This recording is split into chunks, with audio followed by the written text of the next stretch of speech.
at a time before the coming of human peoples, the world was in process. The world didn't have everything that humans would need to survive. Basic tools, basic knowledge, basic what the Corleans call sumesh, power, spiritual power. And they were full of monsters, adversaries. And so much of the creation stories have to do with preparing the world for the coming of human people. Of getting rid of most of the monsters, though not all. Some monsters like laziness and death, sickness, were kept in order to strengthen and have humans acknowledge that they're humble, that they're not all-powerful. Well, I've been working with tribal communities, Native American communities, for the last 4+ decades, since the mid-1970s. And as part of that, it's been really important to understand their world from their perspective. And they always start with story. Story is everything. Story is what is most real. And so these stories help them with an identity, with their teachings, with their moral lessons, with ethical, ethical framework so they can navigate reality better.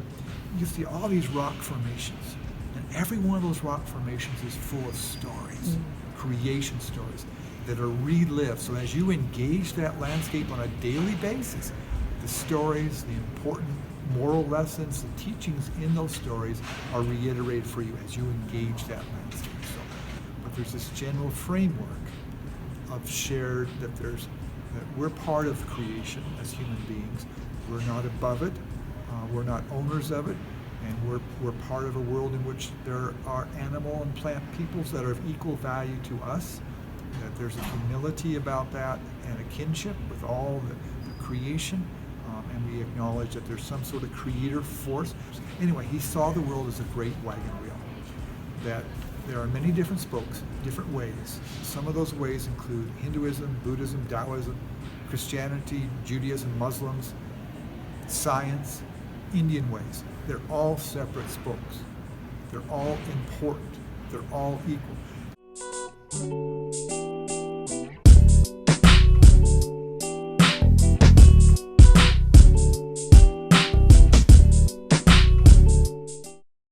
The beginning of everything, the Big Bang.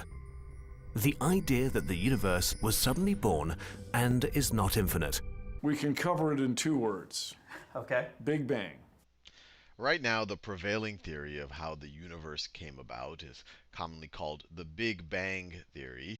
In fact, the whole universe is expanding in all directions, getting bigger and bigger, like a balloon inflating.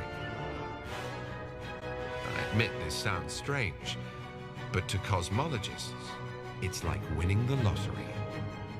Edwin Hubble's up there thinking deep thoughts and discovers that the universe is expanding.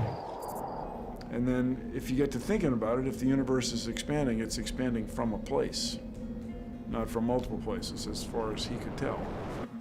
So that came to be called the Big Bang. Big Bang theory. And it really is just this idea that the universe started as kind of this infinitely small point, this infinitely small singularity, and then it just had a big bang, or it just expanded from that state to the universe that we know right now. And when I first imagined this, and I think it's also a byproduct of how it's named Big Bang, you kind of imagine this type of explosion. You kind of imagine this type of explosion, that everything was infinitely packed in together, and then it exploded, and then it exploded outward. And then as all of the matter exploded outward, it started to condense, and then you have these little galaxies and super clusters of galaxies, and they started to condense, and then within them, planets condensed and stars condensed, and then we have the type of universe that we have right now. But this model for visualizing the Big Bang has a couple of problems.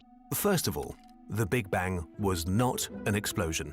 It was all space, stretching everywhere, all at once. The universe started very, very, very small and quickly expanded to the size of a football. The universe didn't expand into anything. Space was just expanding into itself. The universe cannot expand into anything because the universe has no borders. There is, by definition, no outside the universe. The universe is all there is. The pure energy of the cosmos began to cool and create matter in the form of countless trillions of subatomic particles. The first stuff there ever was. Somewhere around this time, matter won over antimatter. Today, we're left with almost all matter and nearly no antimatter at all. Somehow, 1,000,000,001 matter particles were formed for every 1,000,000,000 particles of antimatter.